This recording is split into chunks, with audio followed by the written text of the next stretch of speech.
अबे तू पढ़ने के लिए रोज का रोज 10 से 12 घंटे पढ़ाई कर ही लेता है, लेकिन वो 10 से 12 घंटे का पढ़ा हुआ सब्जेक्ट हमें याद नहीं रहता।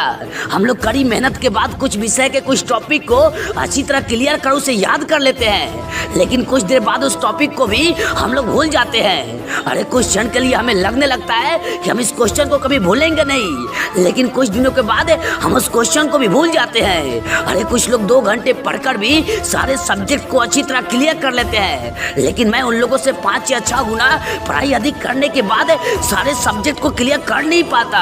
अरे मैं एक ही क्वेश्चन को बार बार रटता हूँ, बार बार याद करता हूँ, तब जाकर वो क्वेश्चन हमें याद होता है, लेकिन कुछ मिनट के बाद वही होता है जो हमेशा से होते आ रहा है। हम उस क्वेश्चन को फिर एक बार भूल जाते हैं। अरे क्या करी जाए कि हमें पढ़ा हुआ चीज हमेशा याद रहे, हम उसे कभी भूल नहीं पाए।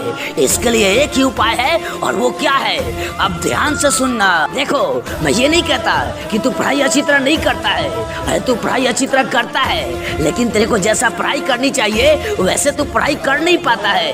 अरे तेरे को पढ़ा हुआ चीज हमेशा याद इसलिए नहीं रहता क्योंकि तू उसे सिर्फ रटता है, याद करता है, लेकिन उसे समझता नहीं है। अरे जब भी पढ़ने के लिए किताब खोलकर बैठो तो उस समय अपने माइंड को एकदम कंसंट्रेट कर लो, और जिस टॉपिक को हमेशा के लिए याद करना चाहते हो उस टॉपिक को सबसे पहले समझो कि वो क्या कह रही है और क्या नहीं कह रही है, और उसके बाद उस टॉपिक को अपने माइंड में अच्छी तरह सेटअप कर लो। तब देखना वो टॉपिक तेरे को कितनी जल्दी याद होगी, और वो टॉपिक तेरे को ऐसा याद होगी जिसको तू कभी भूल नहीं पाएगा।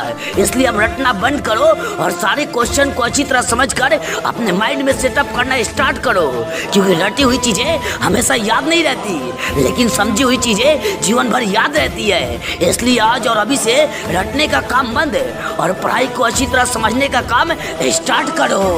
यदि मेरी बातें आपको समझ में आ गई हो ना, तो इस वीडियो को हर जगह आग की तरफ फैला दे। और यदि आप मुझसे पर्सनली बात करना चाहते हैं ना, तो स्क्रीन पर मेरा व्हाट्सएप नंबर या इंस्टाग्राम आईडी दिखाई दे रहा होगा, उसको जरूर फॉलो करें।